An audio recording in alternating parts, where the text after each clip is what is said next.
You're listening to the NABS Now podcast, brought to you by the National Association of Blind Students, a proud division of the National Federation of the Blind.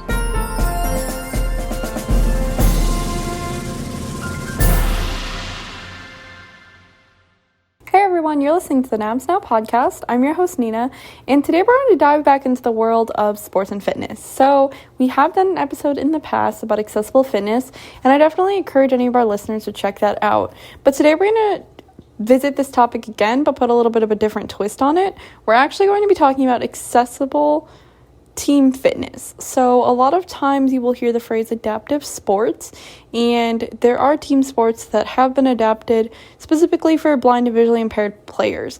So we're going to jump right in with some special guests today who can teach us all about adaptive team sports and how they have helped them to become better athletes as well as learn a lot about themselves.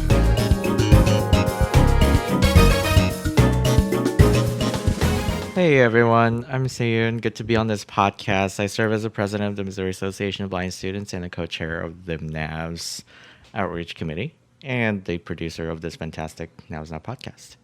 Hello everyone, my name is Joshua and Tim Olukanni. I'm from Lawrenceville, Georgia, but I currently go to school in Minnesota. I serve as the second vice president on the Minnesota Association of Blind Students. Hello, everyone. I'm Tim Olukanni, a.k.a. Georgia Association of Blind Students vice president, and I live in Lawrenceville, Georgia, and I go to college at Georgia Gwinnett College. Hello.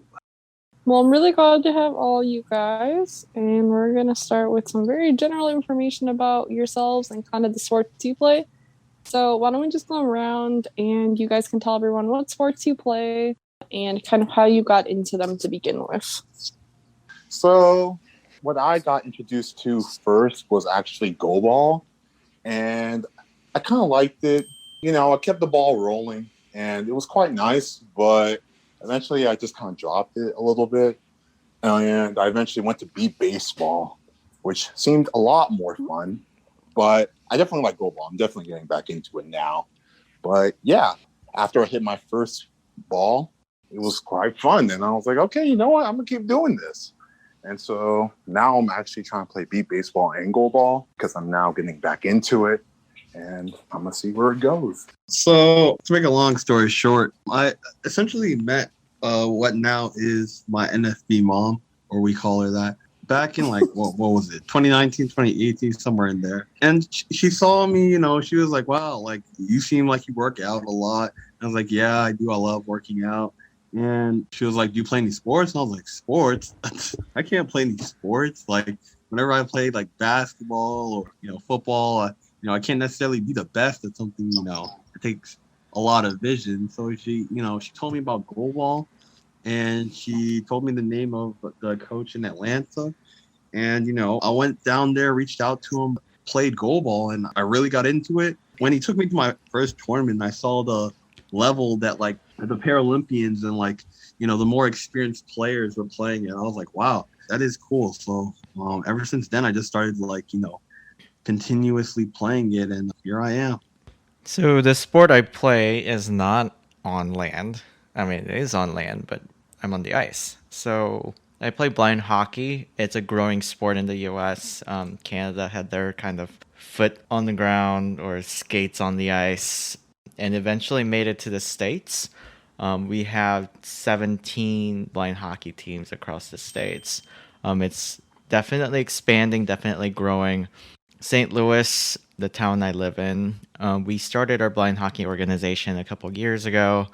And I've been playing hockey since then because I was definitely intrigued back then. I had zero interest for any sports. I always thought that blind people are not able to fully participate in team sports, obviously, aside from sports like goalball. But ice hockey is a definite new territory. It's expanding. There's definitely more interest. Not to say that I haven't played beat baseball or goalball, but definitely hockey is kind of my go-to, and it's a lot of fun.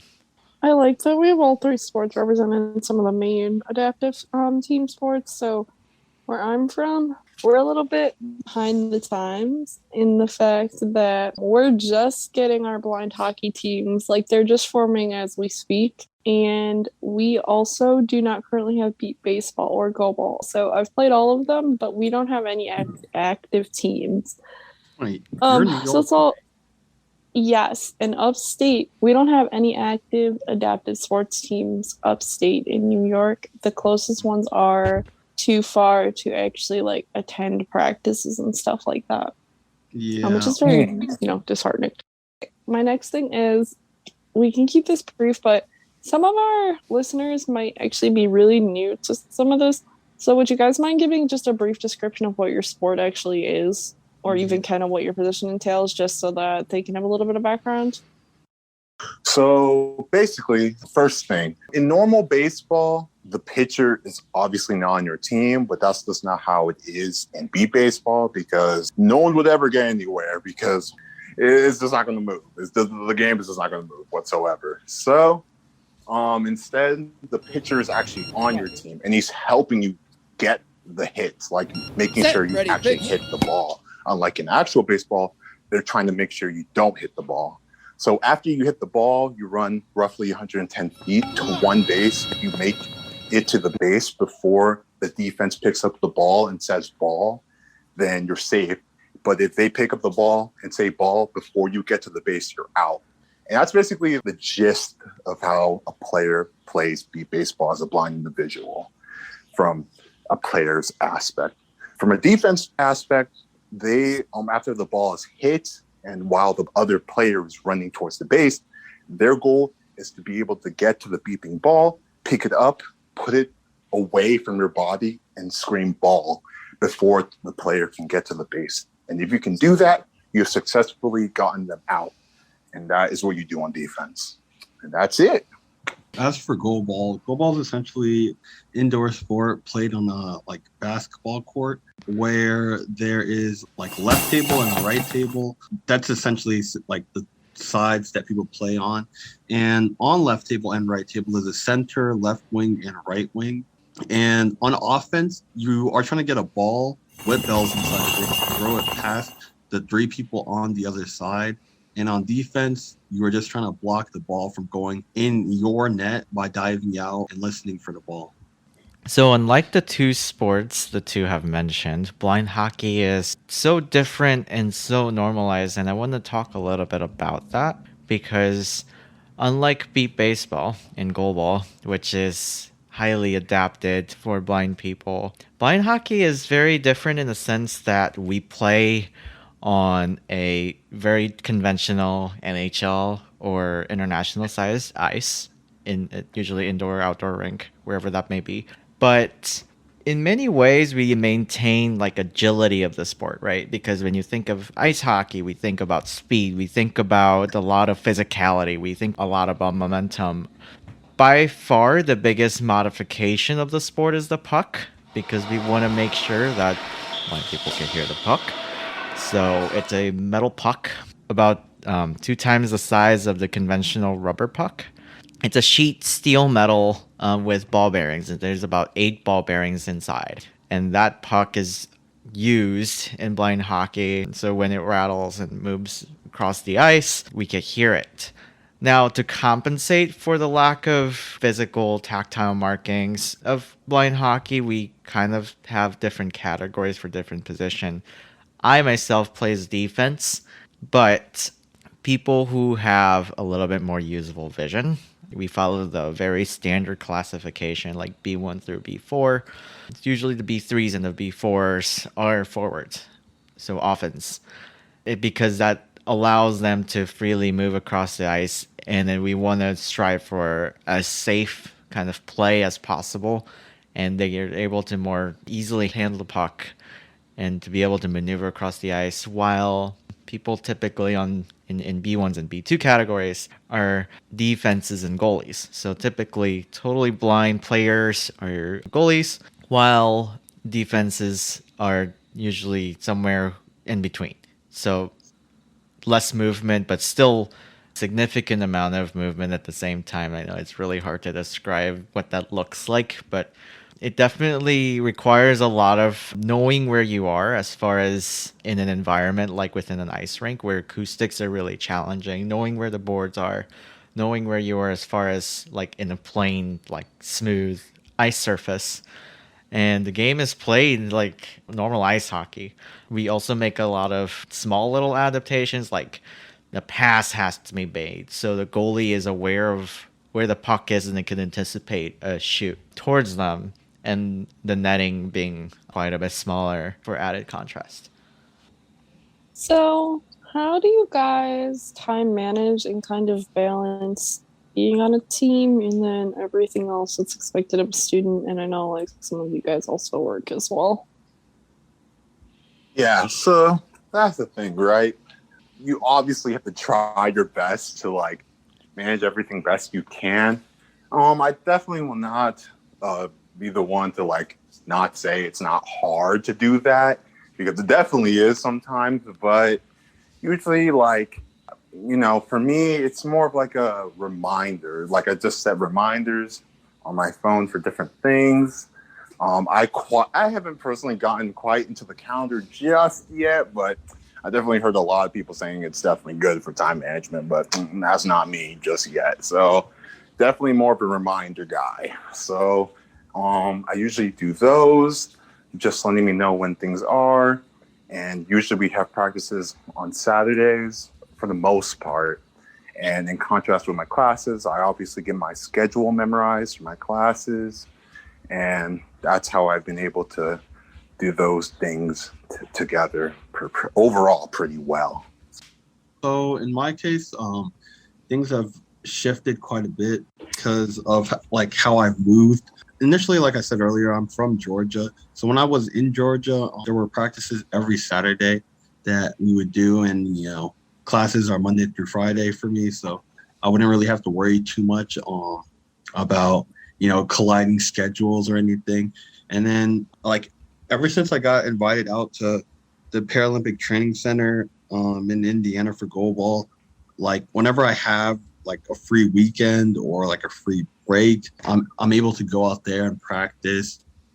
And currently, as a student in Minnesota, I just practice whenever I get a chance to go to the gym and just throw the ball a little bit and dive out. So that's more so on my time. And, I schedule for things like this and know what times work for me the best. So there haven't really been any issues on my end about time management with Goalball in particular.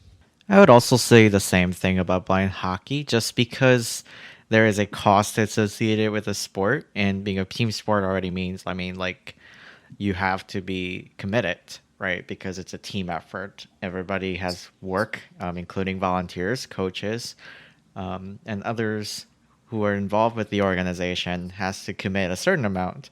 And that obviously goes for even people like us who are students. Fortunately, though, hockey practices are held consistently on Sundays. And it's only about an hour long, like hour and a half to 2 hour max, considering how many equipment we have to like put ourselves into.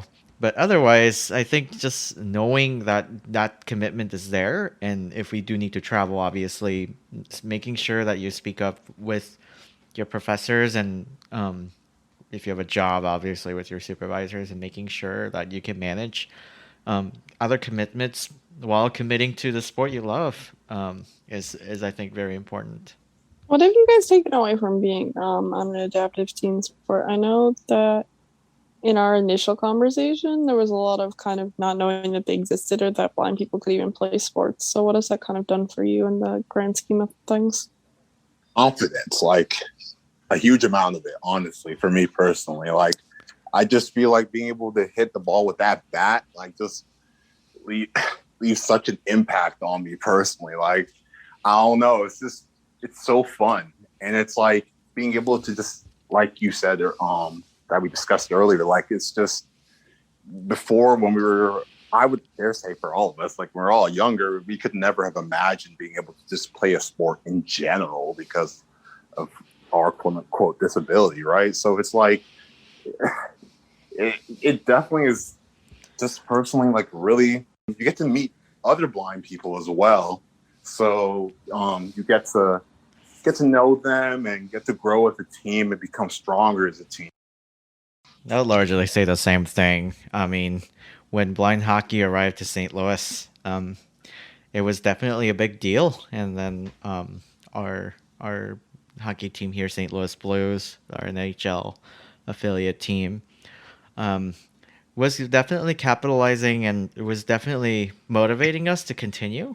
Like we have a saying that hockey is for everyone. I really think it is a sport that is so seemingly unpredictable and so fast, and like I have never imagined myself putting those skates on with sticks, with all the gear, and then being able to play a sport at such a fast pace, and it definitely gets your adrenaline moving, and I really enjoy that kind of feeling of just sense of freedom, and we're very much in very equal playing field. I mean, other than small modifications, it's the same sport that other people love. So when we have this kind of opportunity, I think it's really fun. Personally, it was super fun. It continues to be like a new kind of chapter every practice because we learn something new. We learn different techniques, different ways to stick handle a puck, different ways to work together as a team, and that's been personally really motivating. And I think we're really redefining these sports that can be so adapted and for people who are blind or any with any disability really could like jump in and just play and then have a good time. I personally would just say athleticism and then the ability to wow like anybody who comes to a game. And like essentially like with athleticism, with goalball, you need to be explosive, you need to track a ball, like, you know, all different things that you need to do in a, you know, quote unquote sighted sport like basketball, football. Like, you know, these are all things that like blind people are learning and, you know, with adaptations, but, you know, still have the capability to do just what, you know, some adaptations here and there. You know, the ability to, you know, do something and, you know, have people be in awe at like, you know, what you're producing. Do you have any advice for someone who maybe wants to get into team sports but isn't quite sure how? Of course. To answer the question, I would say just do it. Like Nike slogan, just do it. Like it's just like I don't know, Love it. you know, don't sit in your butt at home just playing video games like all day, just increasing in pounds, you know, just, you know, get out there, like have fun. Like it gets boring all day just talking to your mom and your dad all day. Like, you know, go out there, meet some new people, you know, talk to some other blind people who, you know, get you, you know, get where you're going, get where you've been before. Like it's definitely an experience like that's worth like going for. And the thing is, if you think to yourself, oh, man, I can't do it, I promise you, yes, you can. You can. If I can do it, you definitely can do it. Because I'm just an average Joe out here. So, you know, you can definitely do it. For sure. For sure. I'll also add by saying when you have the opportunity to at least try team sports, we have a lot of tryout events as far as blind hockey goes, just to give people an experience.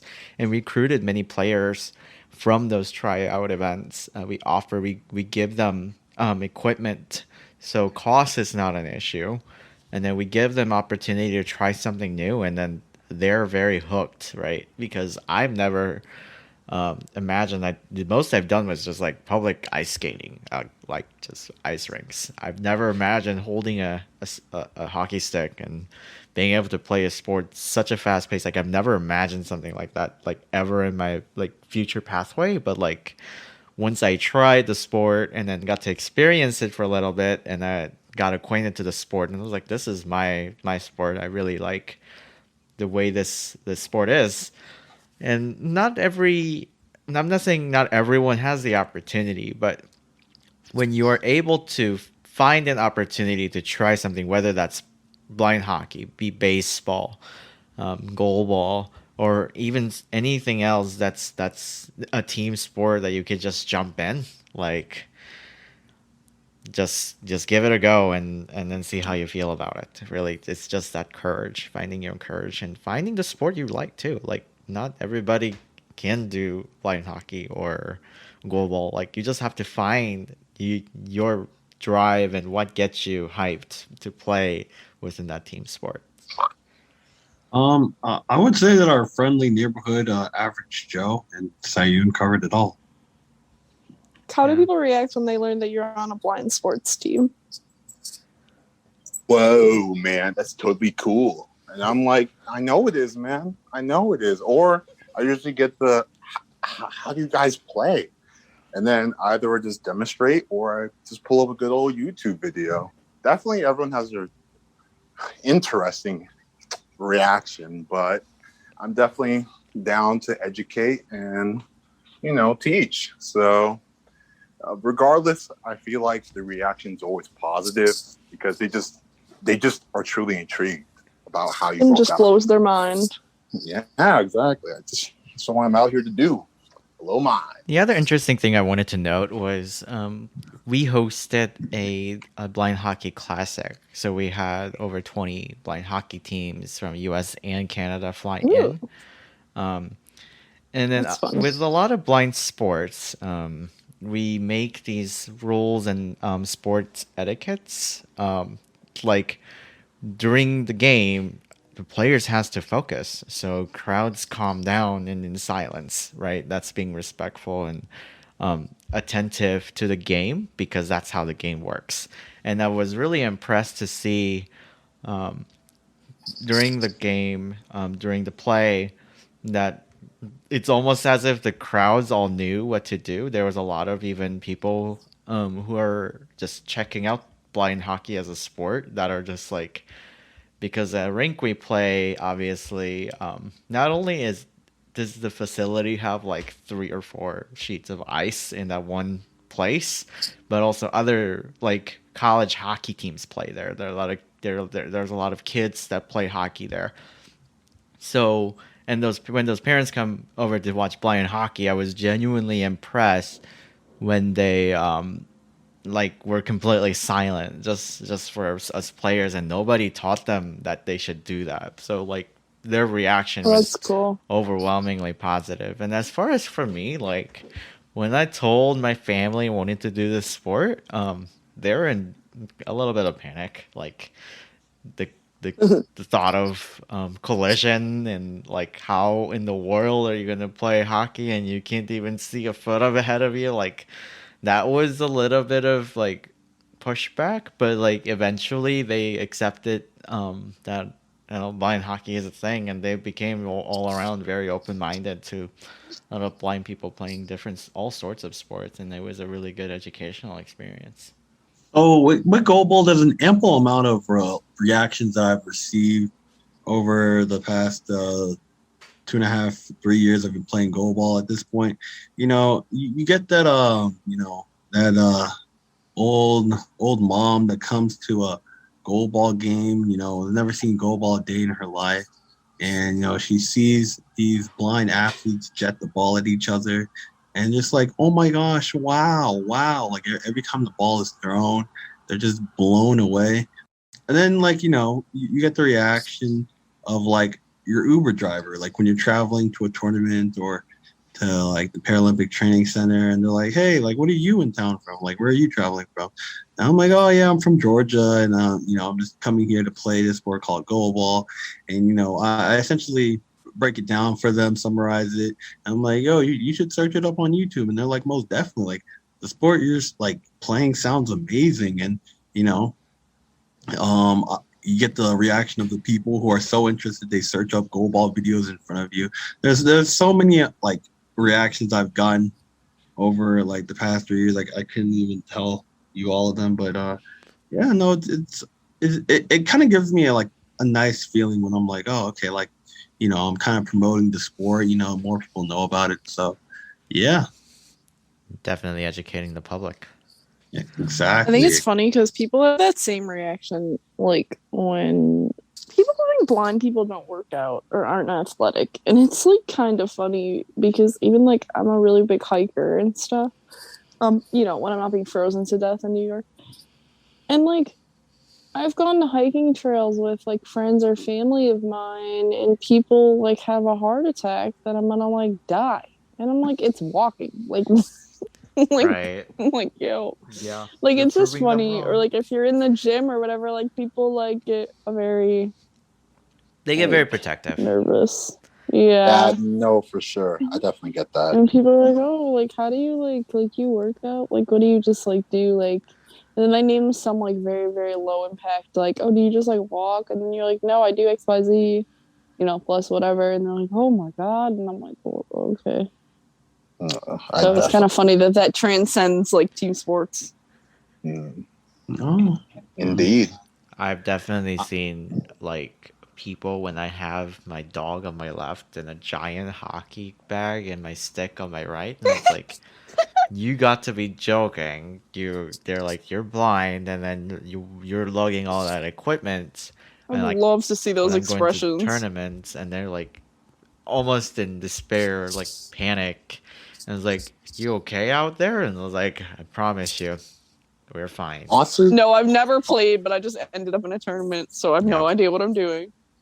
Honestly, I definitely see Seyoon's point in the sense that, like, I'll be, tap sliding with my cane and have my bat in my other hand, and like people just stop and they're just like, "How's this blind guy walking with a bat? Like, where is he going? Like, he's going with a baseball bat. Like, I definitely got crazy reactions also in like public transit. Like, you're planning to take those to get to like rinks and things. Yeah, no, they're just completely blown. Like, they're like, what is going on? Right. You about to play with Babe Ruth? I have yet to get my hockey stick taken away though, for being seen as a weapon or anything. I can't relate because the Goalball is a blue ball with bells in it, so people don't even know what it is, so they just leave me alone, Yeah.